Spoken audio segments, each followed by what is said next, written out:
Saludos amigos, gracias por su sintonía. Nuevamente estamos en su programa de Jugando Pelotadura Digital, en nuestro segmento de Lo que no te dicen.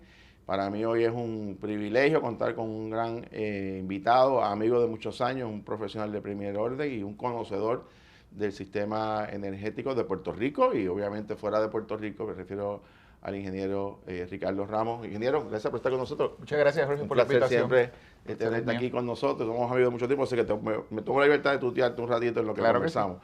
Bueno, nosotros llevamos una temporada en este programa donde hemos estado analizando toda la situación del sistema energético en Puerto Rico, desde las fuentes y desde lo que se planifica hasta la situación de la contratación de tanto de Luma como Genera.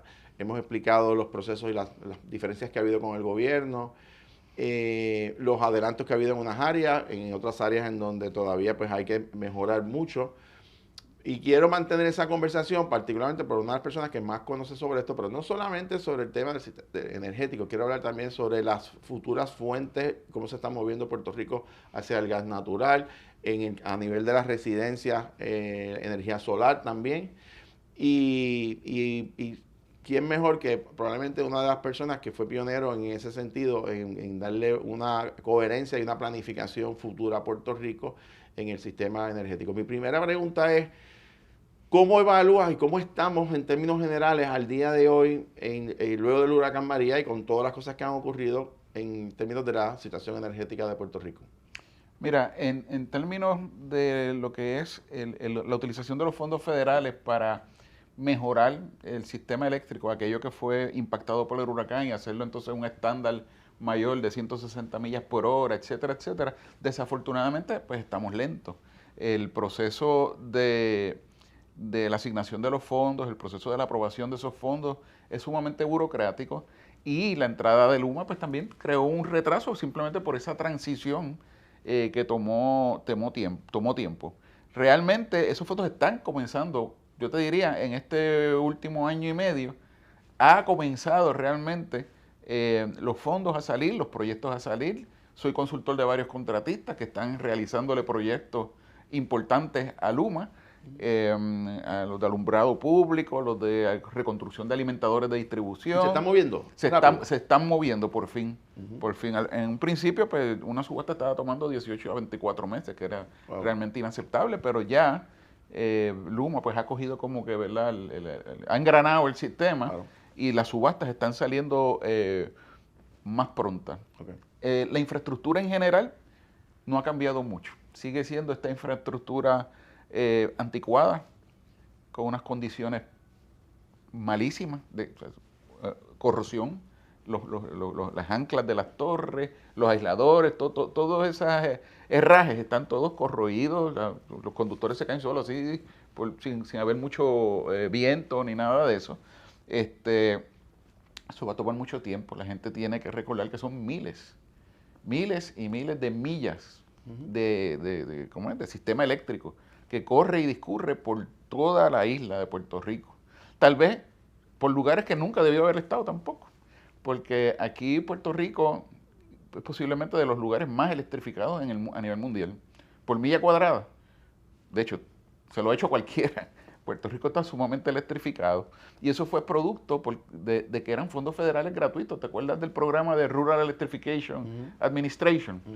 Puerto Rico completo prácticamente se electrificó con fondos federales.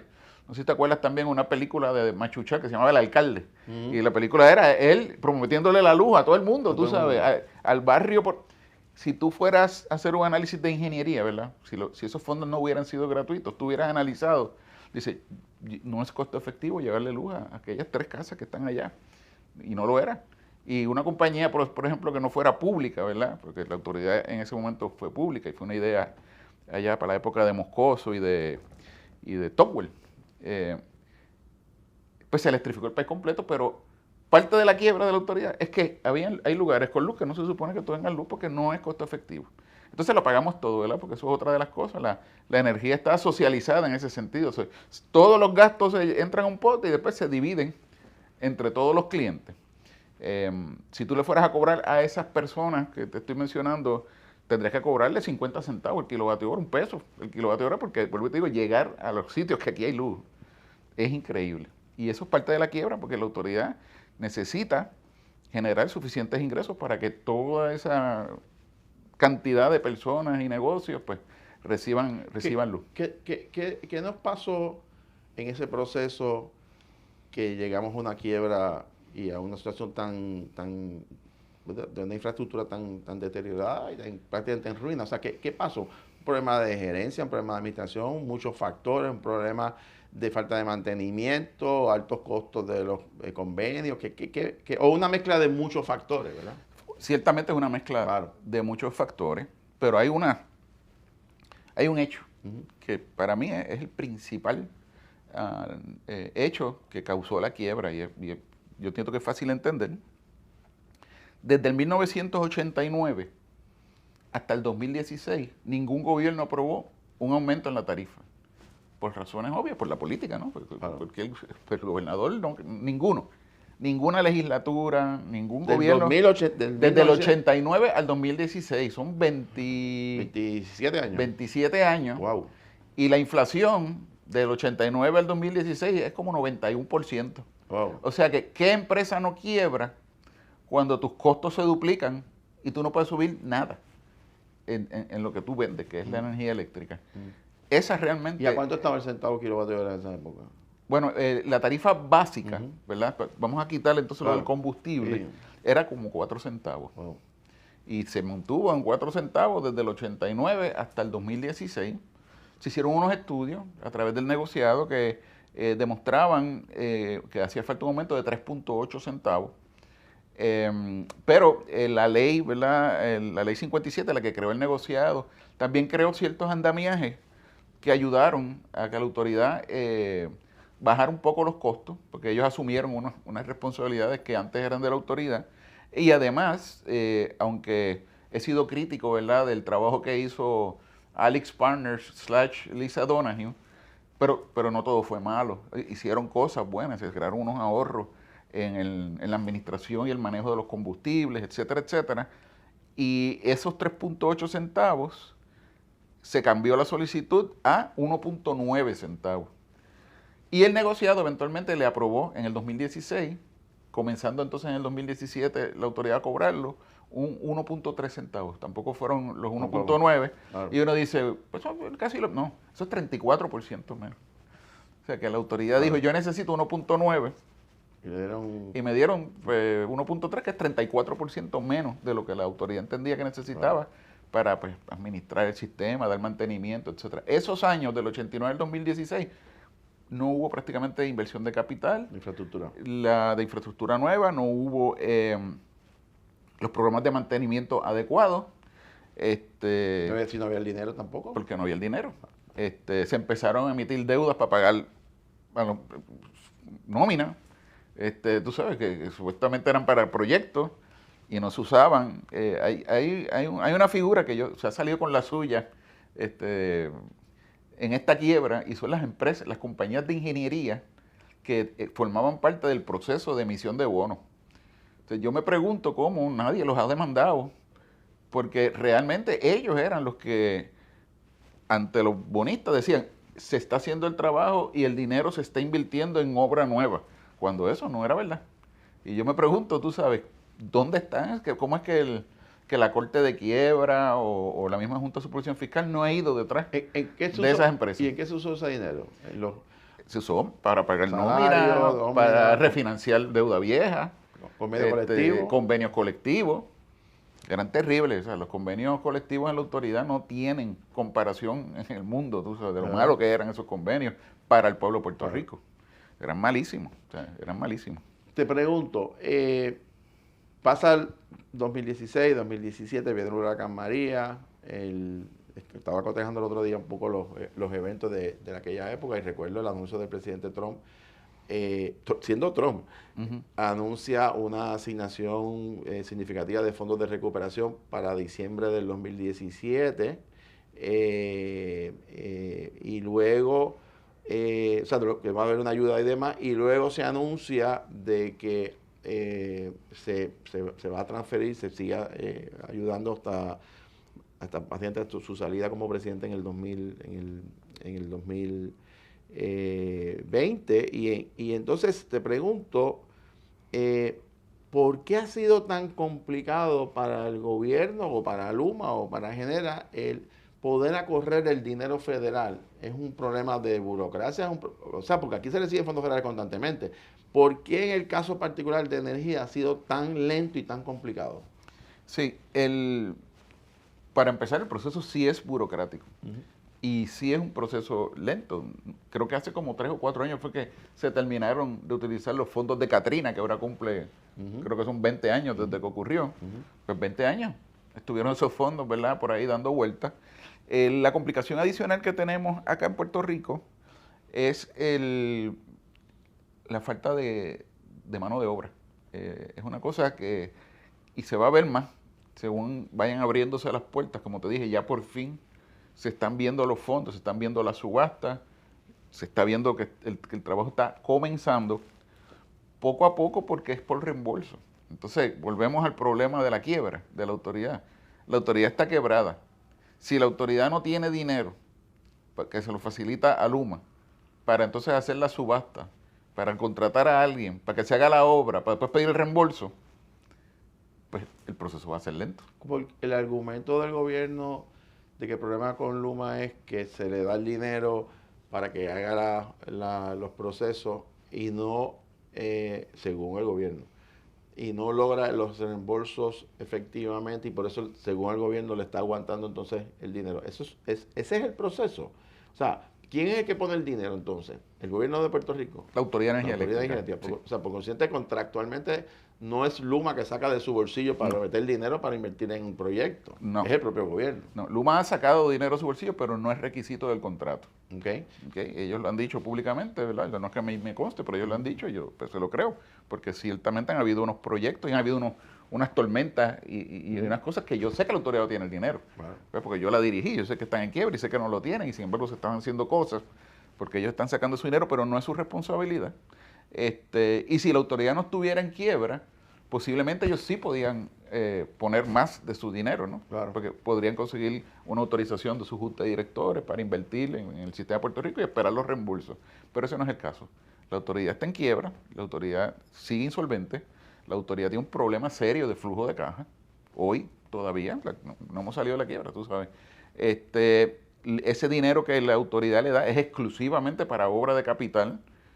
Eso es aparte del fee que cobra Luma. Por eso ellos tienen lo que le pagan por operar. Por operar. Usted contrata a una persona que le opere el restaurante. Correcto. Ese es el gerente del restaurante, está chévere. Exacto. Pero las mejoras del restaurante es un fondo que le tiene que dar el dueño del restaurante. Correcto. Que sería la autoridad energética. Correcto. Entonces, aquí la disputa es, y eso yo lo he tratado en este programa de orientar, que el pueblo de Puerto Rico sigue siendo el dueño de la infraestructura energética. Por lo tanto, nos corresponde a nosotros, a través del gobierno, obviamente, de invertir en la propia infraestructura y que los fondos federales es para reconstruir o rehabilitar lo que está asegurado bajo FEMA, pero hay proyectos que no necesariamente están bajo FEMA, que hay que pagarlos como quiera. Hay un sinnúmero de proyectos que hay que hacer que no tienen absolutamente nada que ver con FEMA y que dependen de que la autoridad esté fuera de la quiebra para poderlos hacer económicamente. El Luma anunció hace unas semanas, por ejemplo, un aumento de 6 centavos que le solicitaron al negociado. Esos 6 centavos son para obtener 3.500 millones que ellos entienden que van a usar en 3 años. 3.500 dividido entre 3, pues esa cantidad por año, para poder hacer unas obras. Algunas son de las de FEMA, otras no, pero unas obras que son específicas para poder mejorar la calidad del servicio. Las que son de FEMA se pediría reembolso. Se pediría reembolso. O sea que no. Correcto. Okay. Porque es que estamos trabajando, esto es un pay-go, o sea, la autoridad está operando con cash, porque no hay emisión de bonos, no podemos ir a los mercados, Claro. Y entonces por eso es que, mira, 6 centavos de aumento es un montón, Claro. Y es para 3 años. Obviamente en 3 años se supone que baje 6 chavos, o sea, bueno, porque todo eso serían 3.500 más, Claro. Y esa no es la situación. Sin embargo, si hubiéramos tenido acceso a los mercados, esa solicitud de los 3.500 sería con una emisión de bonos a 30 años y ese aumento sería de 1 chavo. 2 centavos. O sea que tenemos que poner 6 veces más para hacer lo mismo. ¿No? O sea que es sumamente importante salir de la quiebra. Eso es lo que la gobernadora, el gobierno completo debería estar bien enfocado en llegar a un acuerdo con los bonistas y salir de la quiebra ya. Saldremos en la quiebra mientras el gobierno pelea con Luma y con Genera. 2, ¿será posible acelerar estos proyectos? Y 3, ¿cuál va a ser el futuro energético de Puerto Rico? Te dejo la pregunta sobre el tintero. Vamos a una pausa. Regresamos con nuestro invitado de hoy. No se retiren.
Señores, Jugando Pelota Dura se fortalece en el mundo digital. Y ahora que transmitimos solo por YouTube, miles y miles de personas se unen de lunes a viernes para ver nuestro contenido. Este canal está lleno de contenido de valor para que juntos nos eduquemos, informemos y entretengamos. Suscríbete al canal, activa la campana y únete a las miles de personas diarias que nos sintonizan por YouTube. Amigos, de regreso con nuestro invitado, el ingeniero Ricardo Ramos, director ejecutivo de la Autoridad de Energía Eléctrica, y una de las personas que más conoce de nuestro sistema energético. Y estábamos conversando cuán viable va a poder ser en los próximos años, ya ahora moviéndonos al presente y el futuro, el que estos fondos federales se utilicen, el que podamos finalmente, a través de, si es Genera o quien sea, o las empresas que sean, mejorar nuestras plantas. ¿Y cuánto tiempo va a tomar esto?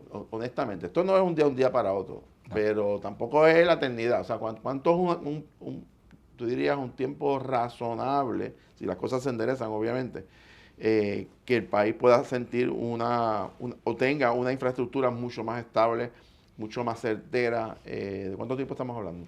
Mira, en su mejor momento, para los años 90, la autoridad tenía 12,000 empleados. Es mucho, realmente. Pero en esos días, la autoridad emitía bonos anuales como por 350 millones para proyectos de capital, ¿no? De mejoras capitales, y apenas podía hacer 250 millones. Aunque tenía 12,000 empleados, pues nunca pudo hacer los 300 que cogían en bonos. Siempre se iban en carry over para el próximo año los proyectos. O sea que yo te diría que el equivalente de 300 millones en los 90, que serán casi 1,000 millones hoy en día, por la inflación. Yo creo que ese es el máximo que se puede hacer si podemos conseguir la mano de obra necesaria, que fue uno Estamos de los hablando temas. de 10 a 15 años, 10 a 15.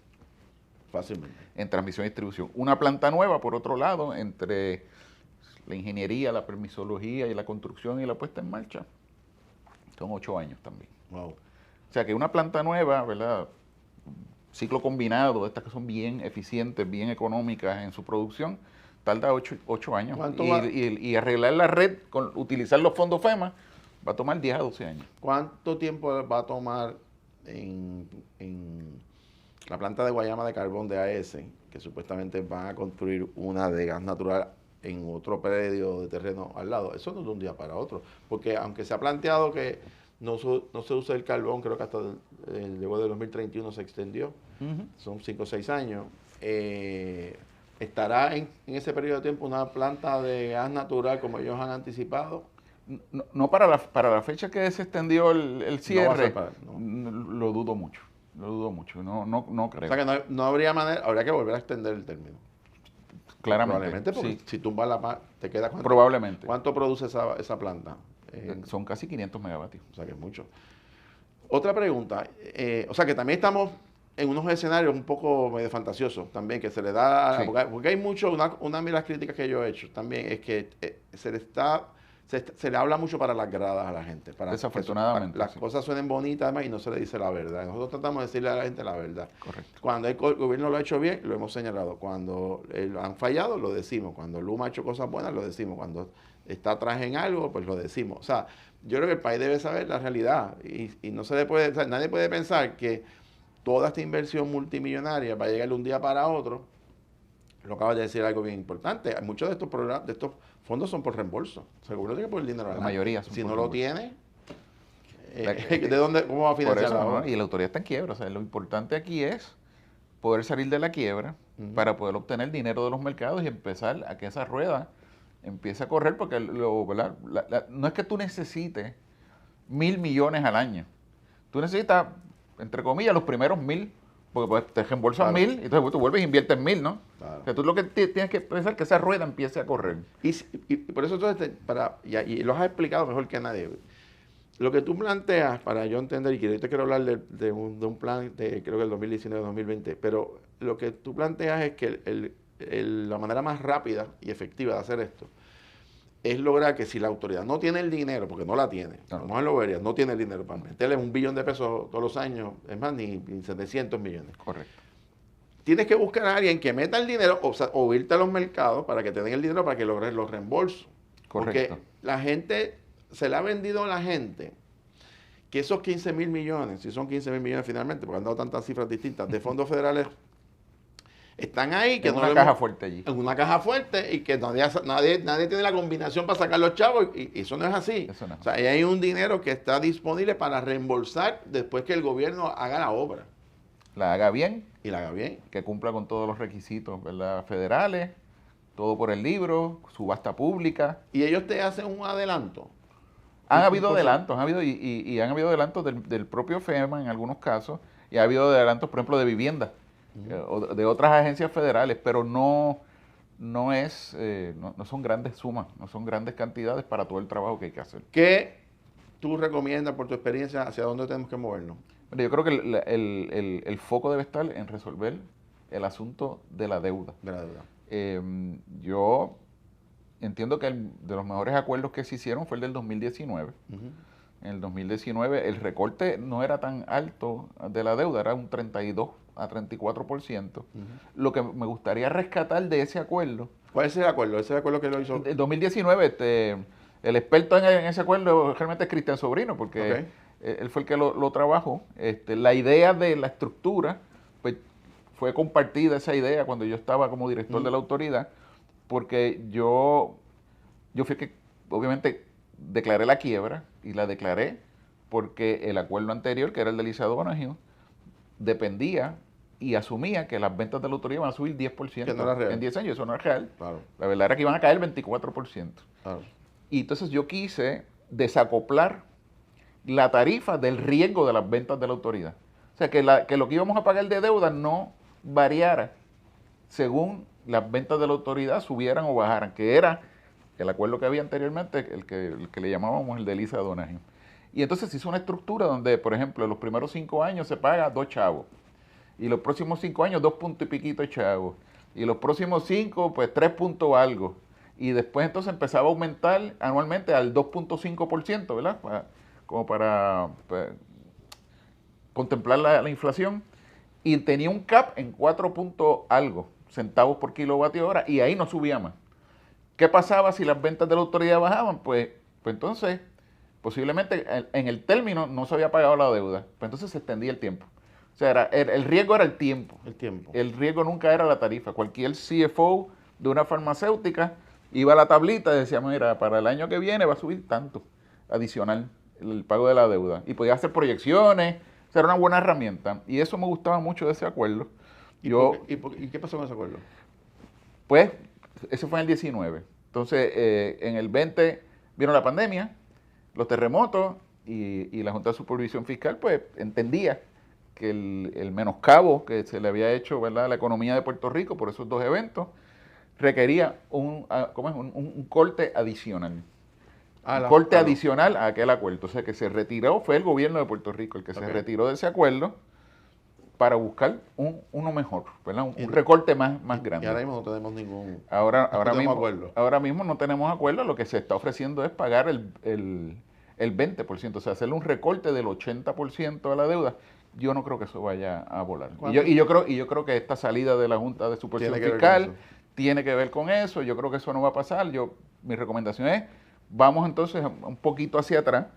Vamos a ver si podemos lograr un acuerdo con esa estructura donde el pago en la tarifa no tiene nada que ver con las ventas de la autoridad, ¿verdad? Lo que puede ser es que dure más o dure menos, dependiendo de cómo vayan las cosas, y tratar de llevar el recorte, pues recortar, hay un precedente donde BlackRock aceptó un recorte del 70%, pues vamos a empezar por ahí. 70 o 60% son buenos, pero entonces que tengas esta estructura donde ya tú tienes predeterminado los pagos que se van a hacer en la tarifa. Si fuese un 60%, debemos entre 8.500 y con los intereses y demás, según los bonistas, según la Junta, que los bonistas están reclamando cerca de 12.000 millones de dólares. ¿Con cuánto terminaríamos finalmente entonces de pagar? ¿4.000, 6.000 millones más o menos de esa, incluyendo los intereses y demás que se deben? Mira, yo creo que es una buena oportunidad durante esa negociación solicitar cash flow, o sea, solicitar un dinero. Lo que yo recomendaría es, mira, vamos a asumir un número. Vamos a asumir que se puede negociar un recorte de 70%. O sea, vamos a pagar 30%, esos son aproximadamente unos 4 o 5 millones de dólares, 4.000 o 5.000 millones de dólares. Pero ahí mismo tú le dices, y dame 3.000. O sea que, vamos a decir que la deuda son 9, la bajé a 4.000, le pedí 3, son 7, pues realmente el cierre que yo hago con los bonistas es de 7.000. Pero me quedé con 3.000 acá en el bolsillo. Para ¿no? invertir. Para empezar a invertir. Y lo interesante es que si se invierte correctamente ese dinero, y vamos a depender de gasoductos, porque de lo contrario no vamos a lograr los ahorros que necesitamos. Si se puede hacer los proyectos, los gasoductos que son requeridos y las plantas nuevas, yo te garantizo que la tarifa puede bajar hasta 8 centavos. ¿Cuánto? Hasta 8 centavos. El desarrollo de gasoductos, y para que la gente sepa, gasoductos es, ¿verdad? Para poder mover el gas natural, pues te necesita esta infraestructura, ¿verdad? Correcto. Si la mayoría de las plantas están en el área sur, en Puerto Rico, ¿verdad? Hay algunas también en el área norte, pero ¿cómo correría? Porque recuerda que hubo la controversia del gasoducto del norte al sur, aquel revolú. Sí. Pero eso, de alguna manera, si nos vamos a mover a gas natural, como todo parece indicar, ¿verdad? Es la política pública. Sí. Es inevitable. O sea, va a haber algunos proyectos de gasoducto. Tiene que haber proyectos de gasoducto. La ruta que se había hablado, ¿verdad?, para ir del sur al norte, la de Villaverde, fue una ruta completamente errónea. Yo no tengo la más mínima idea de quién escogió esa ruta ni por qué. Para que tengas una idea, si el costo de esa tubería, vamos a decir que el total eran $10, por decir un número fácil, $9 costaba de Guayanilla a Arecibo, cruzar la montaña. 9 de los 10 totales que era llegar a San Juan. una ruta terrible, por un sitio donde lo que había era un bosque, el bosque, creo que le dicen bosque mágico, Sí. protegido, donde no hay nada, no hay una sola fábrica para darle un chorrito de gas. O sea, la número 2 era la ruta. Y la número 2, yo hice un estudio, ¿verdad? Porque existen los bancos de datos, donde yo dije, mira, dime cuántas hospederías, cuántos hospitales, cuántas fábricas hay a una milla de la número 2. Las listas son inmensas. La ruta correcta era tirarlo más o menos del área norte. Por la 2 por el oeste. Por el oeste, y y llegar dar a la San vuelta, Juan. llegar a San Y Juan. llegar a San Juan. Darle la vuelta a la isla, básicamente. Darle la vueltita a la isla por ahí. Y lo otro es la que todavía tenemos en la vía de paso, la autoridad lo tiene, la del gasoducto del sur, de la época de Aníbal Acevedo Vilá. Esa vía de paso se adquirió y está ahí disponible. Está disponible. Pues hay que... ¿Por cuánto se extiende eso? Esos son algunas 20 millas o algo así.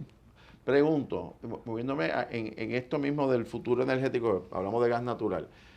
Una de las políticas públicas de la energía renovable pues fue movernos a las personas, a las familias que quieran tener energía solar en sus techos, ¿verdad? Utilizando la infraestructura, y esto ha crecido exponencialmente. Creo que hay cerca de 150, 160 mil viviendas.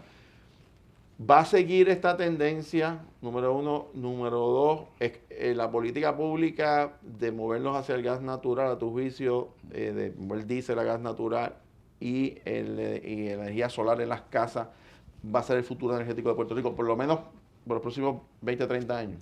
Pudiera hacerlo. Existe la tecnología, pero lo que no va a ser es como está ahora. O sea, esto va a detenerse, ya sea por intervención del negociado. ¿Qué cosa? La proliferación de la instalación de los paneles solares en los hogares. Va a tener que detener porque ya le está causando un menoscabo a la calidad del servicio, aunque es mala, pero se hace peor todavía la calidad del servicio que la autoridad puede dar. Eso es, ahora mismo son ya más de 1.100 megavatios que hay, o sea, sí, es la planta más grande que tiene el país. Y eso es bueno, pero lo que no es bueno es que nadie la controle, que hace lo que le da la gana cuando le da la gana, ¿entiendes? Y tú no puedes operar un sistema eléctrico de esa manera. No puede haber una cosa que cuando pasa una nube se va. Y la nube se va, pues entonces vuelve y las plantas nuestras no están. Ya hay relevos de carga. Ya hay relevos de carga cuya única razón es los renovables. ¿Por qué? Porque viene un sistema de estos de nube, de alta velocidad, pasa, la generación de sus paneles cae súbitamente y la planta no puede generar eso tan rápido como desaparece. O sea, que el gobierno no puede depender. No puede depender de algo que nadie controla, ¿no? Ahora, pero entonces, pero si la persona... Tiene solución. Pero si la persona individual dice, caramba, pero yo tengo derecho a tener energía solar, si el gobierno... O sea, el gobierno no puede establecer plantas, por decir, o infraestructura gubernamental de energía solar porque no tiene la capacidad para producir la cantidad de megavatios, pero o sea, el gobierno no puede depender de esas miles de residencias para que le nutran. O sea, tendría que separarlo, tendría que el gobierno bregar con su realidad y cada cual. Ahora, la pregunta, presumo que se cae de la mata, es entonces ¿quién brega con la deuda de la autoridad? Porque entonces tú te desconectaste de la autoridad después que la tuviste por 20, 30, 40 años, y entonces ahora yo no soy responsable de eso, yo tengo mi panel. ¿Cómo armonizamos esto y cómo se soluciona eso? Claro, los dos problemas de esa energía que se llama distribuida, ¿no? Los paneles solares en las casas, pues son que están menoscabando la calidad del servicio eléctrico y que están afectando el cash flow de la autoridad, porque pues prácticamente lo que pagan es una tarifa bien reducida. Lo primero que va a pasar, y esto ya ha pasado en otros países, a veces me da gracia porque nos metemos en estos meollos, en estas discusiones, y ya muchos países han pasado por esta experiencia de exceso de energía renovable distribuida, descontrolada, vamos a llamarla así, y una tarifa que no es, que realmente no contempla los costos reales. O sea, el net metering de 1 a 1 es perdidoso para la autoridad, ¿ves? Porque yo tuve que invertir y yo llego a tu casa con un cablecito que puse yo y que de hecho los bonos que estamos pagando son para que tú tuvieras ese cablecito ahí en tu casa. Así que realmente no te puedes escapar. Esa es la posición de la Junta, de que hay que modificar el... Sí. Y con toda probabilidad eso va a ocurrir. Eso va a ocurrir y yo pues básicamente entiendo que va a terminar siendo el costo combustible. O sea, hacer un ajuste. Que es el 60-70% de la tarifa. O sea, que no va a ser 1 a 1. O sea, yo te voy a pagar, pues de $1 te voy a pagar... O sea, yo te voy a reconocer la energía que tú me tiraste desde tu casa hacia mí, te lo voy a reconocer, pues si yo te cobro $1, pues no, la que tú me des yo te lo pago a 60 centavos, por decir un número. O sea, O sea, y eso en la medición neta. la medición neta, pues se va a ajustar se va a al ajustar costo combustible. al costo combustible. El negociado no lo ha dicho, no lo ha dicho nadie. Te digo yo que así es que ha ocurrido en otras jurisdicciones. Y puede ser una salida... es beneficiosa para ambas, para ambos, partes, sí, porque porque mantiene la energía solar, pero a la misma vez no descontrola claro, y estás recibiendo un beneficio de 60 centavos, ¿verdad? Claro, por dólar. por dólar. Me parece que hay tecnología para que esos 1.100 megavatios trabajen de una manera más controlada, pero estamos lejos. No tenemos todavía ni siquiera los metros inteligentes, ¿verdad? Para que haya una comunicación de ambas vías entre el controlador del sistema, que está allí en Monacillo, y la casa tuya. Pero ya en Estados Unidos y en otros lugares, jurisdicciones, tu casa realmente es parte del sistema eléctrico y tu batería la despacha el sistema eléctrico cuando ellos quieren y te pagan entonces bien ese kilovatio hora. Hay un proyecto piloto que se llama el Virtual Power Plant, pero están vendiéndole a la autoridad, la autoridad está pagando $1.25 por kilovatio hora y eso es inaceptable. ¿Sabes? Eso es demasiado. ¿Y quién está corriendo eso? Creo que el mismo Tesla. Y el negociado tiene un caso, ¿verdad?, donde tiene todos los documentos, etcétera, pero es completamente irracional pensar que un kilovatio hora va a estar a $1.25. O sea, eso no va a volar. Lo que te quiero decir es que si esa es la manera que si eso es lo que va a costar, la planta virtual esta de los paneles solares todos juntos, pues no se va a dar. No se va a dar.